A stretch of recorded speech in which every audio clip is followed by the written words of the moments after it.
Hello everyone, I'm George Taylor from Imaginerding, and I'm here to ask for your help during this episode. So during my more than 10 years of writing and researching the Walt Disney Company, I've started to look at a lot of the smaller amusement parks and theme parks across the country. And one of my more recent discoveries is that there were a lot of theme parks and amusement parks in Western North Carolina that really helped kick off the Appalachian tourism, so to speak. And a lot of people are familiar with Tweetsie Railroad in that area, as well as Dollywood, which had its start as the Rebel Railroad back in Gatlinburg.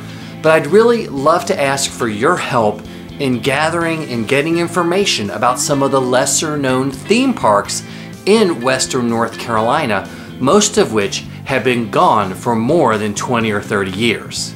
Of course, one of the more famous parks by the Robbins brothers, who also made Tweetsie Railroad, is the Land of Oz theme park.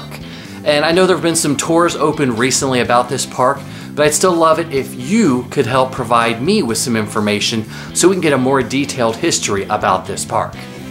In 1961, CherokeeLand opened in the Maggie Valley Boone area.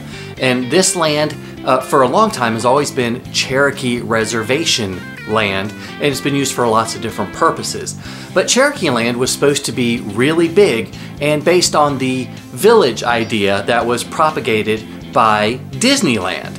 But I would love it if anybody has any memories of this park. Let me know.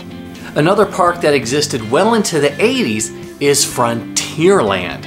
This park opened in 1964 in Maggie Valley and was able to last until about the mid-80s or so. Unfortunately, because it's got a fairly common name, it is hard to dig up a lot of material about it. But if you visited, leave me a comment or send me a message about your memories, as well as if you have any photographs or brochures of the park. A lot of people are familiar with Ghost Town in the Sky, or as it was originally known as just Ghost Town. This one went out of business in the 2000s, came back, went out of business again, apparently went out of business, came back, went out of business again, and it's currently up for sale for $4.5 million. And I'd be interested to go in with anybody who happens to have a spare $4.5 million. But again, another theme park that I'm researching, would love to get more information on.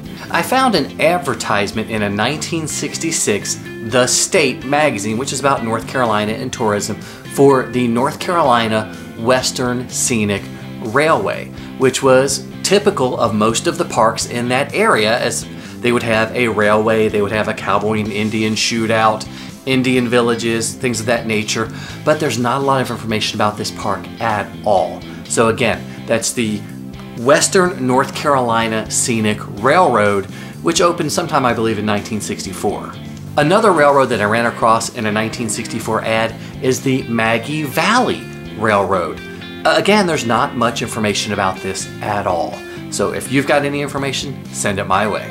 In 1968, near Blowing Rock, North Carolina, was Frontier Village.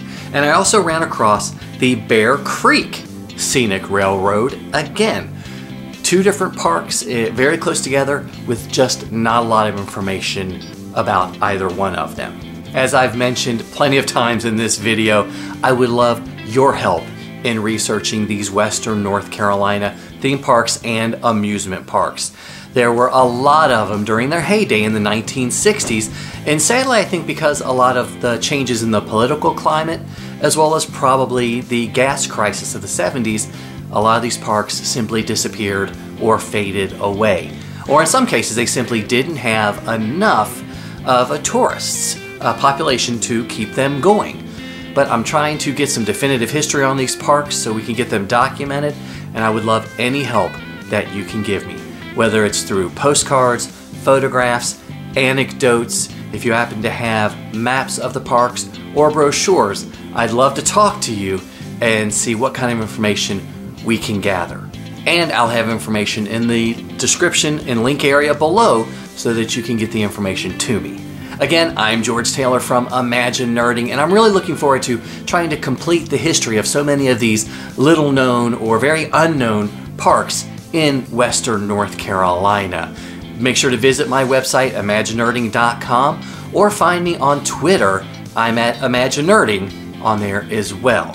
Thank you so much for watching this video. Please leave me a comment. Let me know if there's a Western North Carolina park that you'd like to know more about, or for that matter, any park in the world that you'd like to know more information. I'd love to do a little bit of research and help find out more about it together.